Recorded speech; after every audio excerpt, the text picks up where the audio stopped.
Aloha everyone, thank you for joining us for our Hanauma Bay Education Program Hanauma Talk, weekly Hanauma Talk seminar series on Thursday, November 12th. Tonight we have Hawaii Sea Grant Graduate Fellows, and my name is Gavin Waiki. I am the Outreach Program Coordinator for the Hanauma Bay Education Program. Right now I'm gonna introduce Maya Walton, who is the Hawaii Sea Grant Program Leader and Research Coordinator. As a research coordinator, she acts as the liaison between researchers, Sea Grant Extension faculty, and the University of Hawaii Sea Grant Program. She also serves as a programmatic point of contact for several fellowships managed by Hawaii Sea Grant as the Sea Grant graduates that we have featured here. So I'll let Maya go a little background behind the graduate fellowship. Hey, Maya. Thanks so much, Gavin. Aloha, everyone. Thank you so much for making time tonight to join us for some awesome talks from our graduate students. Like Gavin said, my name is Maya Walton. I serve as the program leader and research coordinator at the University of Hawaii Sea Grant College program.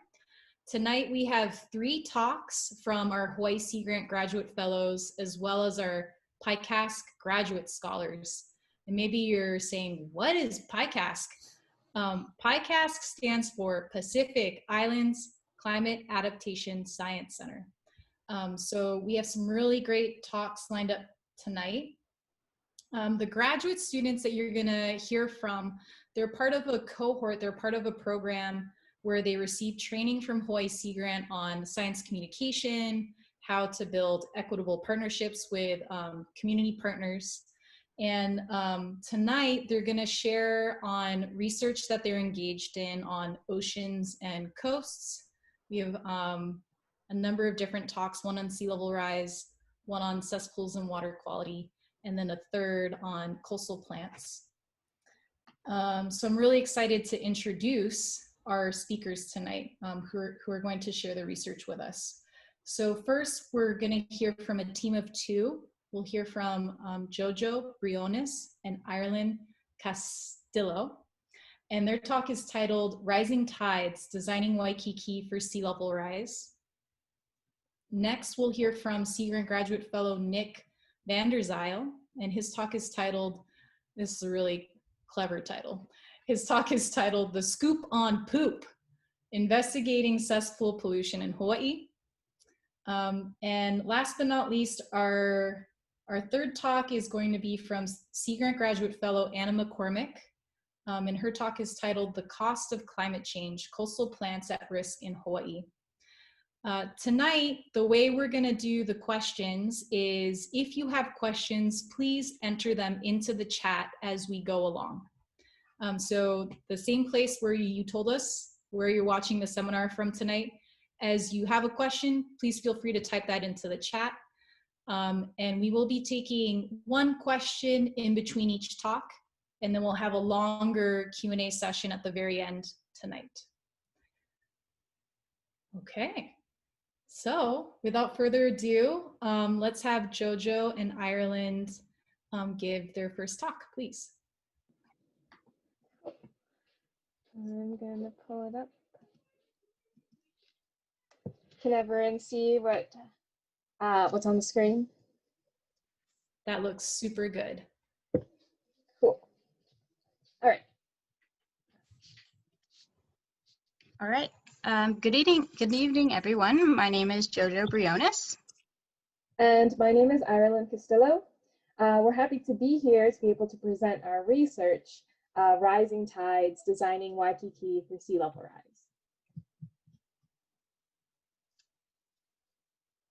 So a little bit about us. As I mentioned before, my name is Jojo. I'm originally from Santa Barbara, California, but I moved here to Hawaii to earn my Bachelor's of Environmental Design at the School of Architecture here at UH Manoa. And I recently graduated from the undergraduate program and now continuing with the Doctorate of Architecture program. Again, my name is Ireland Castillo. I was actually born and raised here. I'm from Mililani. But I went to the University of Washington and received my BA in architectural design there and moved back home just last year. I'm now currently pursuing my Doctorate of Architecture program. at UH.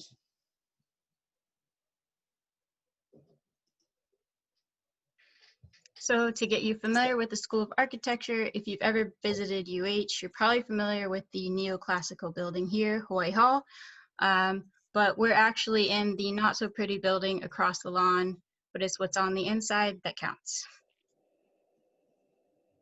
So what we do, if you've ever wondered what architects or architecture students do besides drink lots of coffee and stay up really late, we can both tell you that our profession also involves designing buildings like you'd imagine, but also a lot more. In reality, we do a lot of sketching and drawing on top of modeling things like one would do when playing with Legos or making a paper airplane. We also spend a lot of time 3D modeling on computers with different CAD softwares like Revit, Rhino, and many other programs, some of which we use to do these drawings here. In addition to that, we also use research and analysis to inform our designs, and overall, our greatest strength and most valued skill is probably that we can visualize buildings and places and cities before they actually exist. So the work you see here includes only a fraction of the work we've done within our almost 6 years worth of architecture education.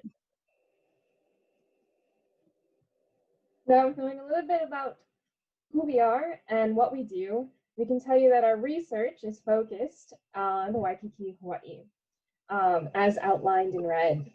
As a fun fact, the land and place that we know as Waikiki, Hawaii was actually a wetland. It was actually not until the construction of the Alawai Canal in the early 20th century that made Waikiki what it is today. And a lot of it is infill that we're standing on. And for all of us, I think we can appreciate or at least acknowledge Waikiki as a hub of culture, tourism, and high economic value.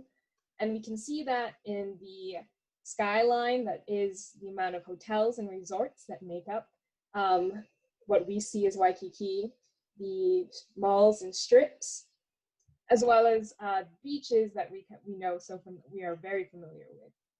And this makes Waikiki undoubtedly an important place for Hawaii and its large tourism industry. Even up till today, we're still seeing new construction and developments occurring.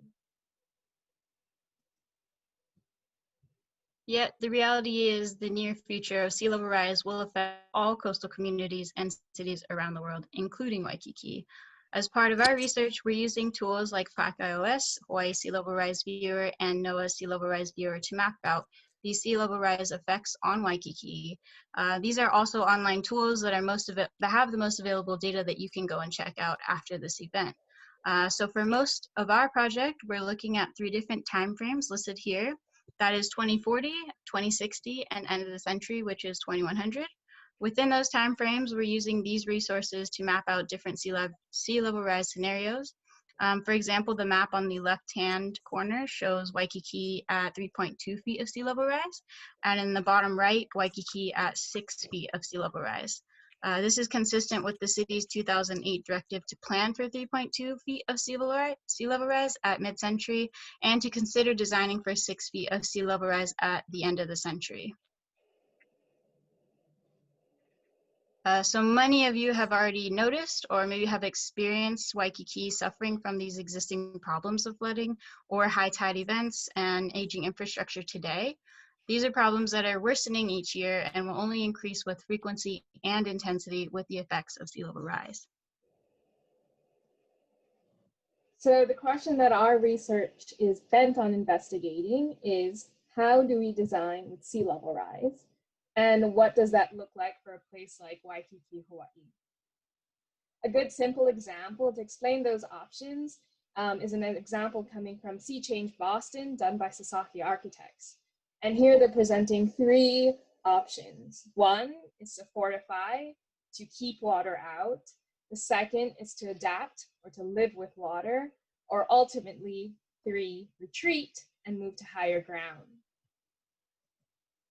Our project aims to adapt and think of solutions, innovative solutions, and how Waikiki as a community can adapt and live with water. As we've mentioned before, sea level rise will be impacting all coastal cities and communities in the future. Therefore, that you'll find that both nationally and internationally, cities are having these discussions on how to address sea level rise, as well as increasing temperatures and increasing precipitation. For these reasons, we've been looking at these design guidelines presented by places like New York City, Boston, and Singapore in terms of how they're addressing climate change. With that being said, here in Hawaii, similar conversations are being discussed. A lot of it has to do with climate change and its effects. For us, the most comprehensive, up-to-date sea level rise document came from Hawaii Sea Level Rise Vulnerability and Adaptation Report, which was published in 2017. As a fun fact, the Hawaii State Building Code, which references the International Building Code 2012, requires new construction to be designed 1 foot above base flood elevation levels. And for those of you unfamiliar with the term International Building Code, that's basically a rule book that guides both architects and designers to build to a certain standard, so rules in a sense. And a rule like this one is one step closer to designing buildings to a higher standard and accounting for future risk and hazards. So next are these 3 main goals that we have for our project, which we'll explain in the following slides. But essentially, number 1 is to author a design brief. Number 2 is to design and visualize adaptation methods for Waikiki. And then number 3 is to engage community stakeholders throughout this process. So what is the design brief? In essence, we are working towards a written document that can act as a reference or a guideline for designing buildings for future sea level rise, similar to what you saw from Boston and New York's design guidelines shown in the previous slides. Eventually, this will be published to be used for stakeholders and other interested parties in Waikiki. And overall, the timeline for our research fits within 2 years. The beginning of the project was initiated by students in the course ARC 690, an adaptation to coastal flooding, which was taught by Wendy Maguro in spring 2020. This class was responsible for compiling a draft design brief, which Ireland and I have continued to process from then on. Starting this past summer, we've edited and supplemented the existing information in that document. And in the end, our goal is to be able to present this research through our thesis projects when graduating in 2020.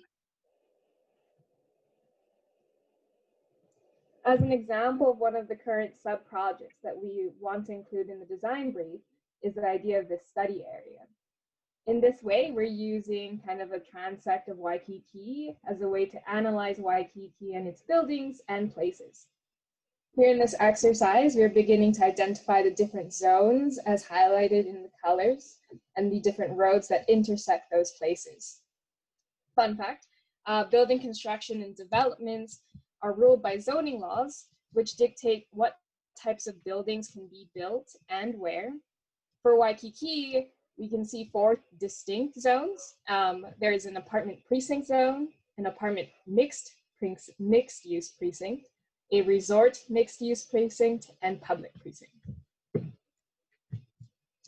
And using that knowledge, we're simultaneously building a library of building typologies that are representative of Waikiki. And for those of you unfamiliar with the term building typology, simply put, we are distinguishing different buildings. For example, a house versus a hotel, the two being very different, and identifying other buildings in that way. Our goal is to do something similar to what the Boston City and Design Guidelines identified as building typologies for their city, and illustrating example ways of designing those buildings for sea level rise. So in addition, similar to the opportunity like this outreach today, we're also independently planning to host several events and conduct surveys for stakeholders of Waikiki. Some of them are listed here on the screen, and we hope to include the feedback we get from them, and hopefully those will be people such as Waikiki residents, tourists, business owners, and others to help inform our design. And some examples of community engagement are shown here on the right that were inspiring us. And the top one is from the Primary Urban Center, and that one's addressing sea level rise. And then the bottom is from TOD Honolulu, and that's for the Kapalama Canal Catalytic Project.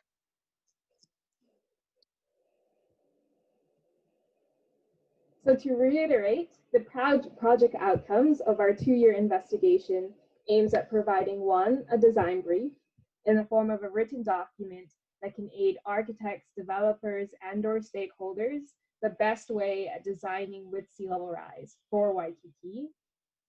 And then to also provide what we do best as soon-to-be architects, 3D models and visualizations of solutions in the forms of these visual renderings and how those would look like for Waikiki.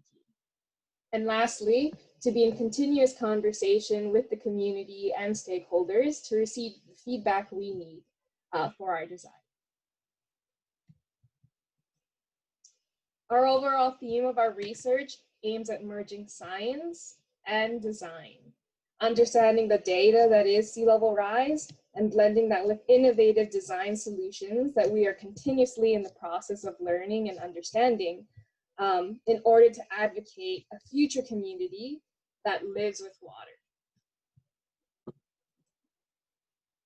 And our acknowledgements goes out to our entire team, our principal investigator, Wendy Megaro from the School of Architecture, Charles Fletcher from the University of Hawaii School of Ocean and Earth Science and Technology, and Dolan Eversole and Eileen Papard, as well as the students of Art 690 who had us kickstart this project.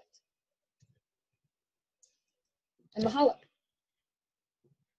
Thank you.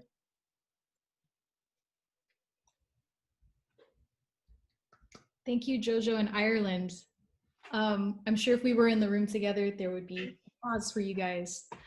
Let's see, any questions from the audience as we switch to Nick here? Nick, you can start to share your screen, please.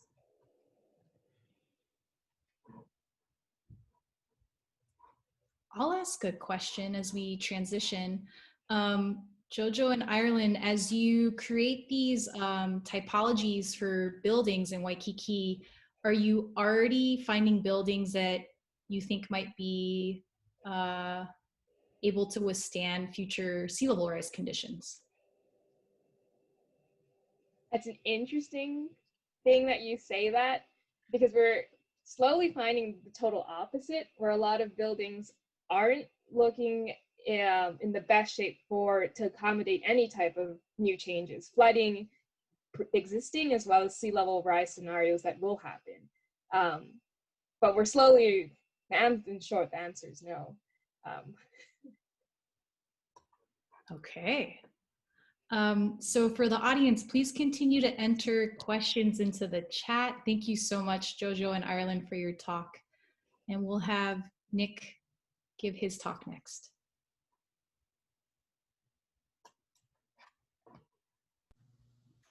Can you guys hear me? Yes, we can hear you, and we see your slides. Awesome, perfect. Alrighty, aloha everyone. My name is Nicolas Vanderzyl. I'm a master's student at the University of Hawaii at Manoa studying biological oceanography under the mentorship of Dr. Craig Nelson. A little bit before me, I didn't make a slide. I graduated with my BS in marine science from the University of Hawaii at Hilo, took a gap year, and then made my way over to Manoa. So I will be I'll be talking about my research investigating sewage pollution in Hawaii. So the main motivation of this project stems from the Keaukaha community on Big Island, which has been struggling with sewage spills the last couple of years. And these sewage spills can be caused by a couple different things. They could be caused by periods of heavy rain that just overload the system, as well as breaks in the sewage line or electrical failures at pump stations. And if you look at the community of Keaukaha, all of these green lines are indicative of sewage lines. And you can see that a lot of sewage lines run directly through this community. And down here, this green box, that is the Hilo wastewater treatment plant. So it's right on the border of it. And this black and green line, this is the main sewage line that goes to an outfall pipe. And sadly, this outfall pipe runs right through one of their vahipana or legendary places. So it's kind of understandable that this community is greatly concerned about the impacts of sewage pollution to their coastal waters. As scientists, if you look more broadly, so this community is on Big Island in Hilo. If you look out, each one of these yellow dots constitutes a cesspool. So there are tens of thousands of cesspools in this local area. So that red box right there, that is just the Keaukaha community. And then more broadly looking at Hilo. So you can see there's a bunch of cesspools in this area. So we're kind of concerned that there is cesspool pollution in this area as well. So that kind of comes to like the main goal of this study is to investigate to see if there's sewage pollution present, and if so, where is it coming from? So before I get into like the nitty gritty of my project, I kind of wanted to just run base on what the differences are. So when you flush your toilet, it typically goes two different ways. It can go to a sewage treatment plant, and what a sewage treatment plant does is there's a couple different steps that remove solids from the sewage and then treat the water for pollutants and pathogens, and then that water will go out an outfall pipe. Or you have an on-site disposal system. So that is like sewage tanks, but more commonly in Hawaii, people have cesspools. And what a cesspool is it's like a cement tank in the ground with it's open on the sides and there's actually no bottom to it. And it's surrounded by sand and gravel. And the thought process is that as gravity pulls this down, the sand, gravel, and dirt below the cesspool will remove toxins and pathogens. And you know, there is groundwater below your cesspool, and the state recommends to have 25 feet below 25 feet distance from the bottom of your cesspool to the max height of the groundwater table. But that's really challenging here in Hawaii, specifically on Big Island, just because the island is so geologically young. So more common than not, there's actually less than 15 feet from the bottom of cesspools to the top of the water table. And this can be really dangerous because our sewage is full of pathogens and toxins. And as it reaches the groundwater table, these can actually flow through submarine groundwater discharge into the coastal waters that everybody swims and goes fishing and collects limu for food. So as I mentioned, sewage is like it's not just poop, right? It's a cocktail of pathogens and nutrients and toxins and pharmaceuticals and heavy metals and endocrine disruptors. So pretty much anything you flush down the toilet or goes down the drain is in our sewage. I'm just gonna focus on pathogens and nutrients. So some pathogens that can be found in sewage are staph and MRSA. And if anybody has gone surfing and got a cut and got a staph and MRSA infection, they can definitely tell you how serious this can be. If it's left untreated, like you're really risking loss of limb or fingers or even death if it's not maintained. Another disease or illness is gastroenteritis. And to put it softly, it gives you the runs and it makes you throw up. So it's obviously not fun for anybody. But there's not just human health effects as well. There's environmental health impacts. So this coral right here is suffering from a disease called white band disease. And the bacteria that causes that has been found to be associated with sewage pollution as well. Sewage is also enriched with nitrogen and phosphorus. And if you think about it, nitrogen and phosphorus are what we put in fertilizers to make our plants grow. And it's the same concept for the ocean as well. So nitrogen and phosphorus are limiting nutrients in the ocean. So if you put that into an ecosystem such as a coral reef that is known to be nutrient limited, you're upsetting the balance of that ecosystem. And you know, typically you'll have herbivores like herbivorous fishes and urchins that kind of maintain the algae and keep it low so the coral can grow. But if you upset the balance, the algae will grow super fast and outcompete the coral, and you'll have what's called a phase shift from a coral-dominated reef to a algal-dominated reef. And this algae can actually cover the coral to where the coral can no longer photosynthesize, and then the coral can die. So now that I've made everybody grossed out and super sad, onto my project.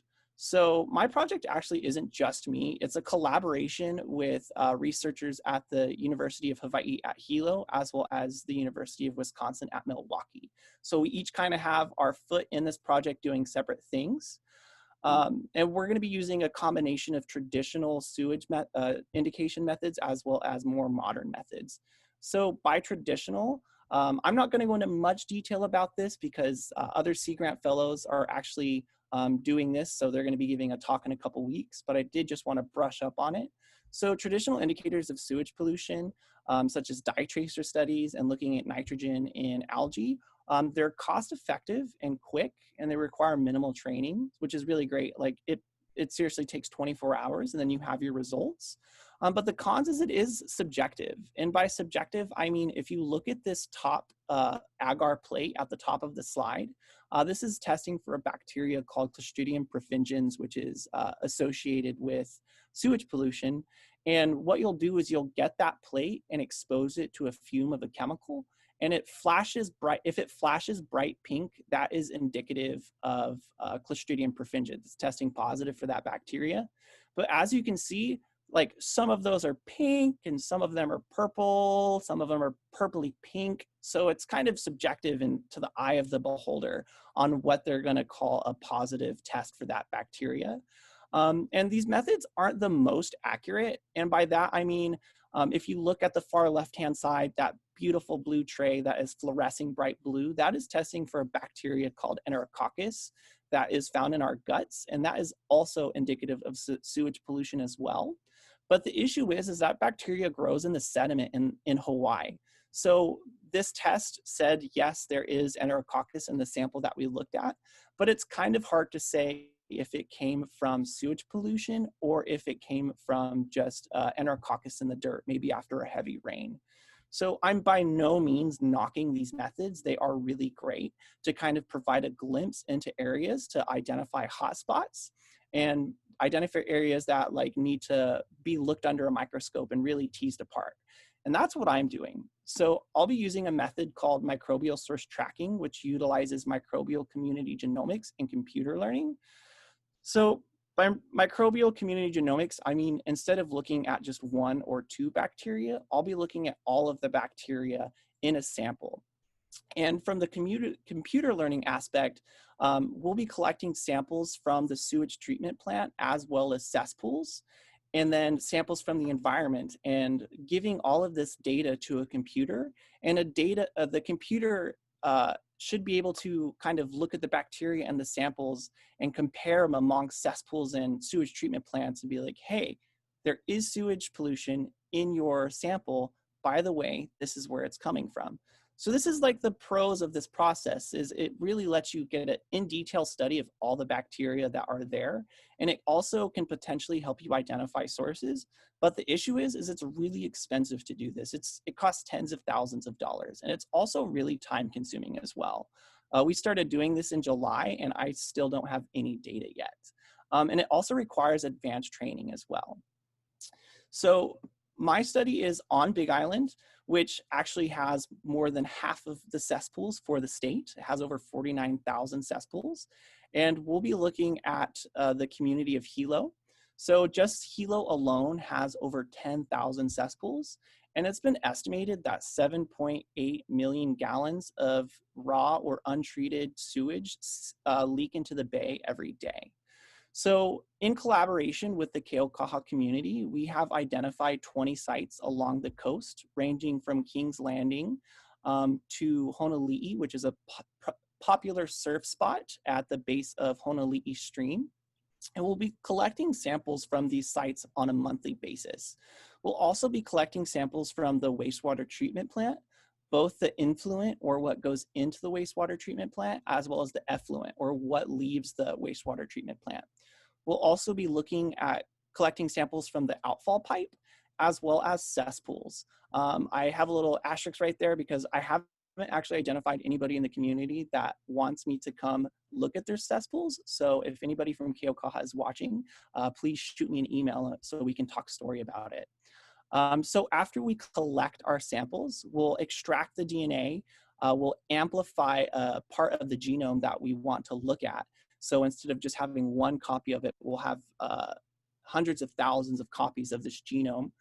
Then we'll send it to our collaborators at the University of Wisconsin, and they'll sequence the genome for us. And then we'll be using a machine learning program that our collaborators at UW have created that will kind of tease apart if there is sewage pollution, where is it possibly coming from? And I like to say that we're kind of playing a game of Clue, right? But instead of it was Colonel Mustard in the library with a candlestick, we're saying it was the sewage treatment plant at Puhi Bay with this entire community of bacteria that are leaking into these waters.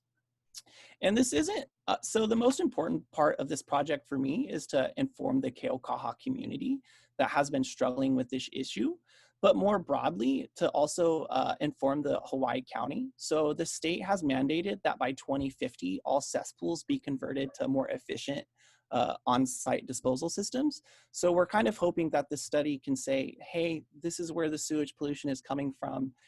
And we recommend that these be the next steps that you guys take to kind of remedy this issue. And this isn't just a Big Island problem. This is a statewide concern. So there's actually over 100,000 cesspools across the state.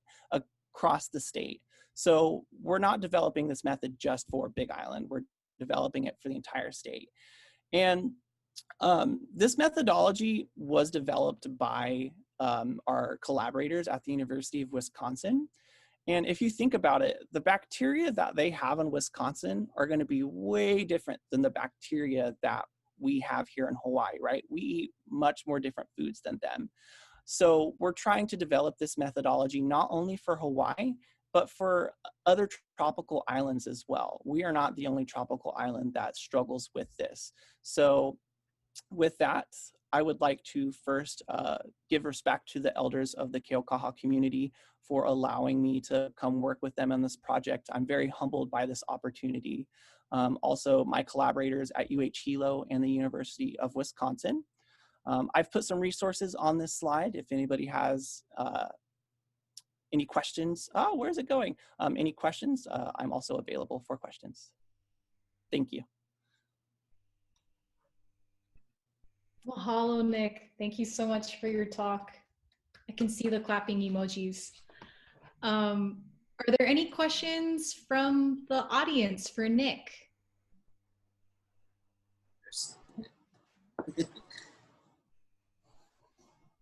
Gavin, did you have a question? Not at the moment, but I will think of one at the end. Okay. Yeah. Let's have Nick, if you could bring your slides down, and we'll bring Anna's slides up. I'll ask a question as we transition here. Nick, wow, this work is so cool. You talked a little bit about the investigators and yourself using machine learning. What is that? So it's like a complicated code, right, through a stats program. So like with each genetic sequence, it's about 80 gigabytes of data. So like the human brain just can't really comprehend what's going on there, but a computer sure can. So it's essentially giving all of this data to a computer, and then through time, it kind of learns and identifies these patterns for us to kind of help us identify the sources. Very cool. Mahalo, Nick. Okay, I can see Anna's slides up, and let's see, and her camera is on. Okay, Anna, go ahead and take it away. Okay, are we in business? Yep, we can see your slides and your microphone's coming in nice and clear. Perfect, thank you very much. Okay, so I'm here today to talk about the coastal plant community here in the Hawaiian archipelago, and how they're likely to be potentially affected by rising sea levels and an increasing exposure to salt spray. And I'm doing this in the lab of Dr. Casey Barton. I joined in June of this year, and fingers crossed. My contract runs for 2 years. And just a little bit about me. I have a background in genetics and biochemistry, and I'm hoping to bring some of those skills to the field of botany. So, and this is just an example of one of the plants that's on our to-do list. It is known as the Hawaiian caper maybe by some. It is a particularly beautiful plant and is a species of concern here as well. So, oh, slide hiccup. There we go.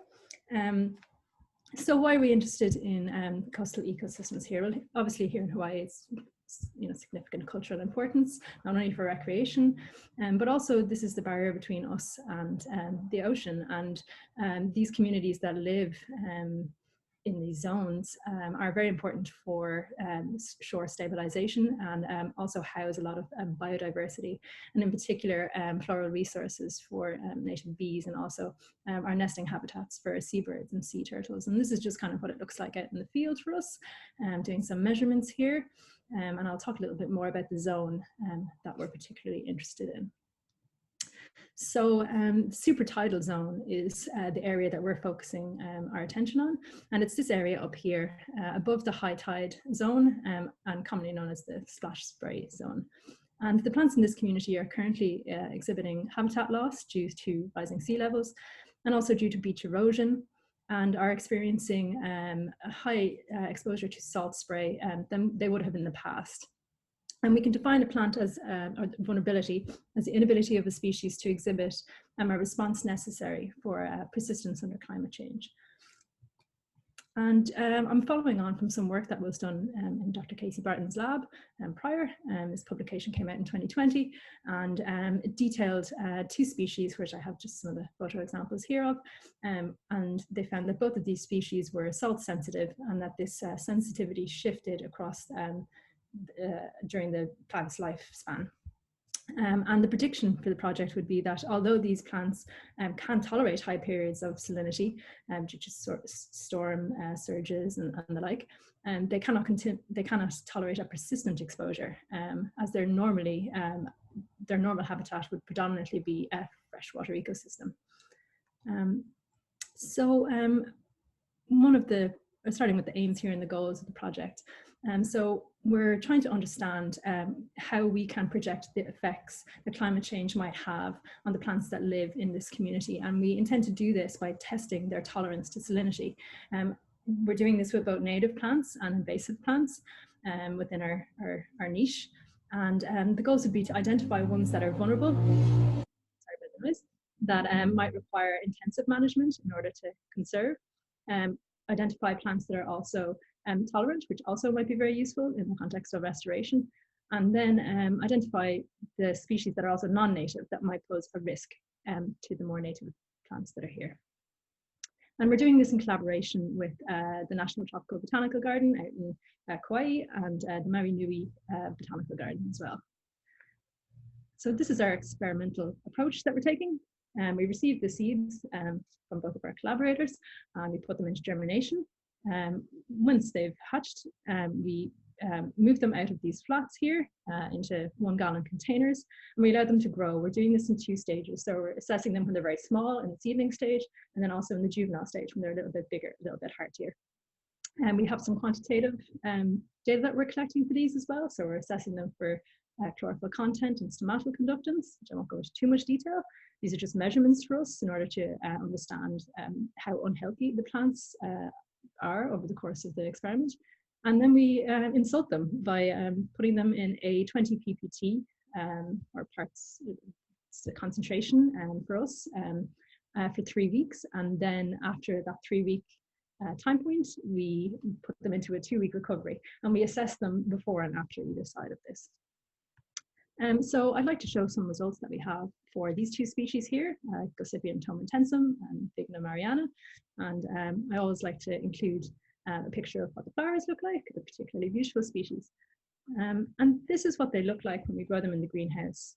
So this is the Gossypium here on the left and Vigna mariana on the right. And this would be the seedling stage. And it's probably a little bit more clear if I include some divisions to this group. So on the left side, I have my controls. And on the right side, I have my group that have undergone 3 weeks in seawater. And you can see a clear difference just visually alone, just looking at them. And moving into the second stage, into the juvenile stage that we call it, we see the same trend persist. So I'd just like to show you some of the quantitative data we have here. So I'll just start with the Gossypian seedling group. So it's the same once again here, control on the left, seawater on the right. And this is just a biomass assessment at the end of the experiment. So we harvest the leaves, we harvest the stems, and we also harvest the roots. And then we weigh them versus the control versus the treatment group to see what the effect is. So you can see in all cases, a sharp decrease in the group. So orange, is the ones that are treated with salt. So you can see quite a reduction as compared to all controls. And then in our quantitative data down here, I have two graphs. The one on the left is chlorophyll content. So this allows us to understand how much light energy is or is not being converted into chemical energy for the plant during photosynthesis. So you can see a division here with the gray is my control group and the red is my treatment group.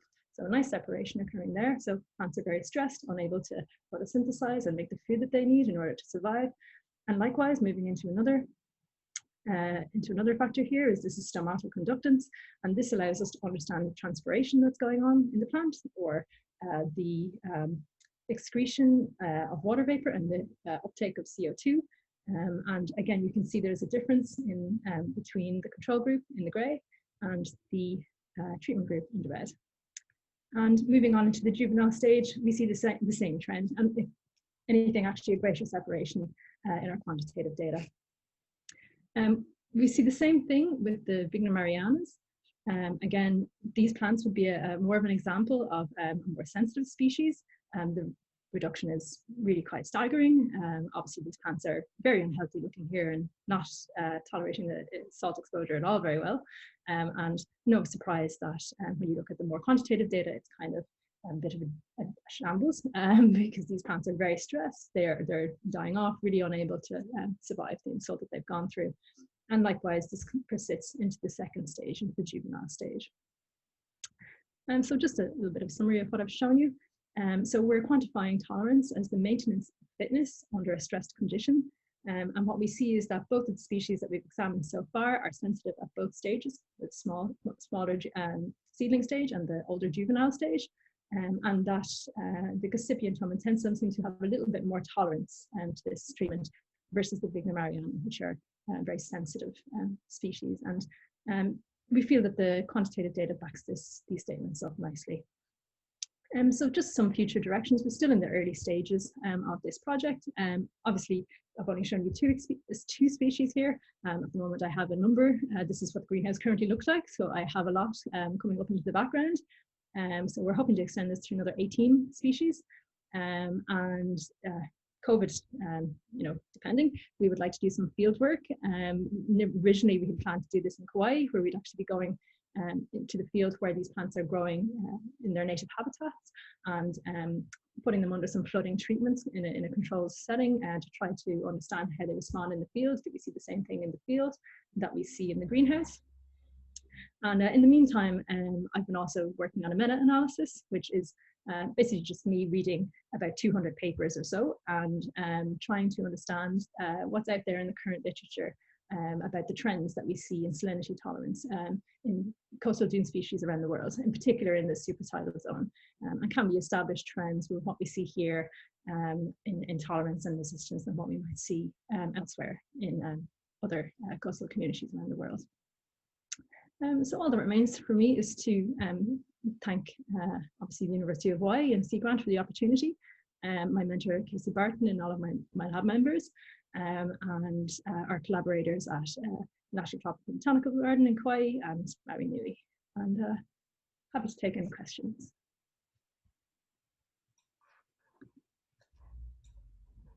Okay, mahalo, Anna. Claps all around for you. I can see the clapping emojis. Thank you so much to all of our speakers tonight. Any questions for Anna? Any questions for any of our speakers tonight? So we had Jojo in Ireland give a great talk on architecture and how architecture can help us adapt to future sea level rise. talk from Nick about some really cool new ways to understand the impact that cesspools are having along our coastlines and in the ocean. And then finally, our talk from Anna on coastal plants and what might happen with saltier conditions in the future. Ooh, I see some questions coming in.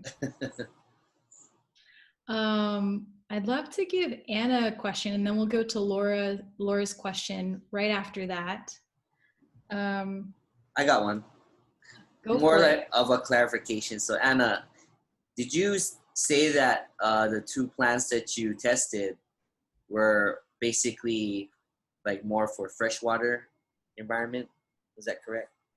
No, so just more normally they would be in that zone that would be outside of where the high tide would be, so they wouldn't be experiencing as much of the salt spray. Yeah. But normally they'd be surviving off of rainwater. Yeah. Okay. Yeah. I was just wondering because I was like, oh, that's surprising that they actually even survived, even though they, you know. Yeah, no, I feel awful. Okay. Yeah. Poor plants, like I torture them in the greenhouse, you know. Yeah. So. Okay. Okay. Cool. Just wanted to reiterate that.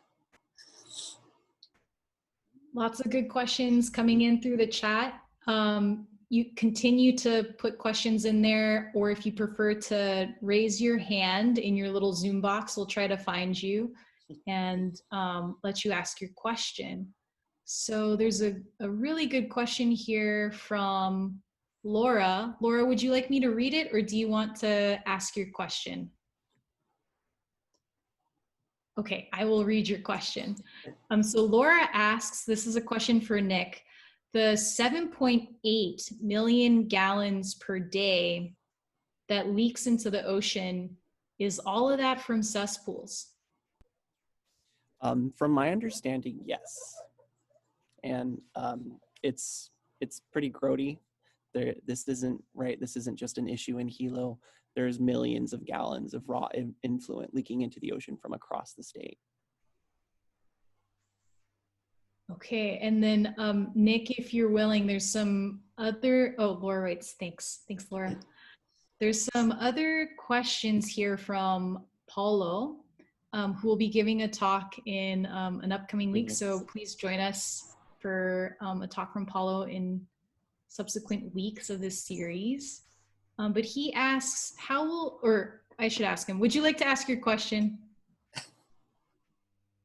Sure, yeah. I was just curious about kind of tying the two talks together. How will the sea level rise be affecting the cesspool levels and are we worried about the water table rising and, you know, causing more effluent to leak out? 7.8 million gallons per day seems like a scary number, but will that increase as we have higher sea level rise?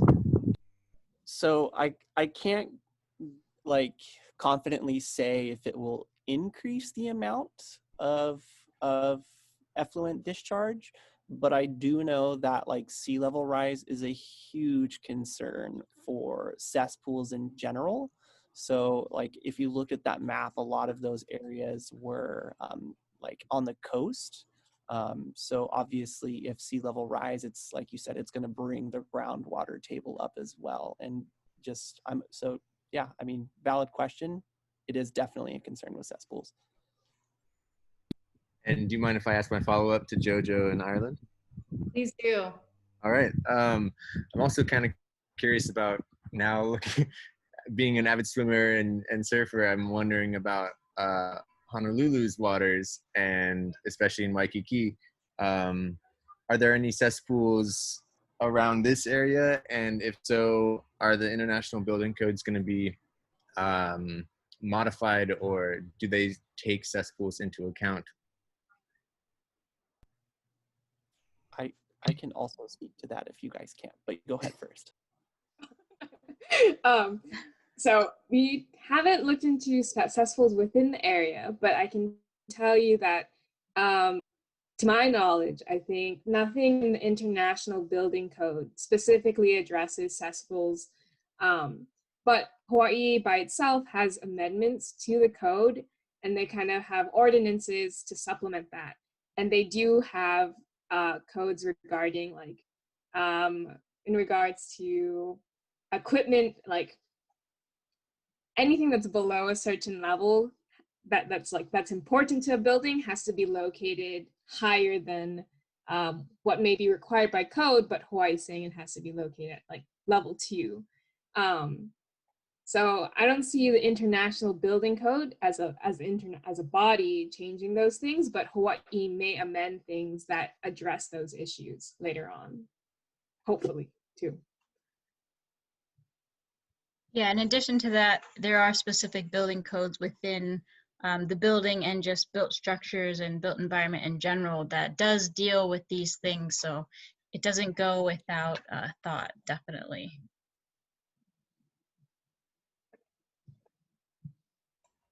Nick, did you want to add, it sounded like you have some insider knowledge on cesspool density in Waikiki.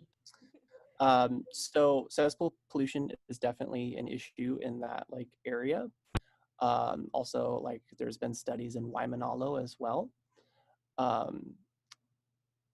So the state has mandated, I think it was like 2015, that any new building built could not use cesspools.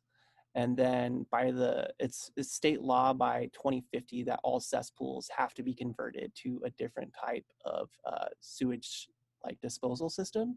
So I would assume that, yeah, moving forward and getting these buildings, prepared for sea level rise, that they would be definitely looking at the cesspools as well. Great answers, thank you. Other questions from our audience tonight? Scrolling through to check for raised hands. I have another question for Anna. So we should expect saltier conditions along our beaches where these coastal plants live. What will happen for the majority of these plants? Will they move to new places? Are they going to get squeezed out? What do scientists think will happen? I suppose a bit of both. The hope would be that we can understand, which ones might be able to develop a tolerance, and survive versus some others, and again how some of the invasives equally might change this game. They're all players in the games, so yeah, I would definitely be concerned that about some, some are already, declared a species of concern and vulnerable. So, kind of changing the environment and making it even more harsh for them is not good news. But I guess this is where the project comes in, having an awareness of what's likely to be very sensitive and what we might need to conserve over some others maybe perhaps as well. So yeah, I think both. Hopefully some will hang on and develop a tolerance. Natural selection's got a lot of tricks up its sleeve. And then others will probably find new homes, migrate to new zones.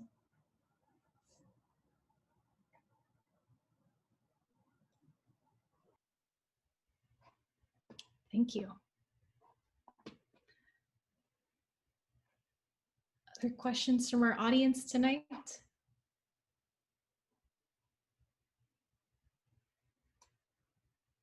Ooh, okay, one just came in. Pohaku, would you like to ask your question, or do you want me to read it? My question was, how can we track other contaminants that might come in through cesspools? So like, conditioners or cleaning agents or any of those sorts of like chemical products. Yeah, that's a great question. So that's a little bit out of my scope. I kind of have mainly been focusing, so with my collaborators at the University of Hilo, we've been focusing just on the pathogens, as well as we've been looking at like more isotopic studies. So looking at nitrogen isotopes, nitrogen 15. Our waste is really enriched in nitrogen 15. So if you find elevated levels of that, it's indicative of sewage pollution. But there's a researcher, she actually just defended her PhD thesis, Dr. Trista McKenzie, and they have done a lot of research investigating pollution as well. And you can actually like look at stuff like caffeine and ibuprofen and antibiotics as well to kind of follow cesspool pollution or sewage pollution as well. It doesn't just have to be bacteria and nutrients.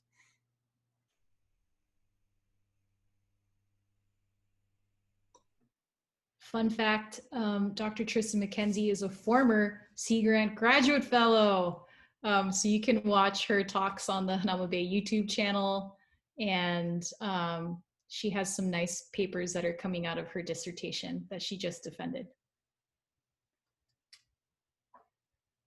Other questions from our audience tonight?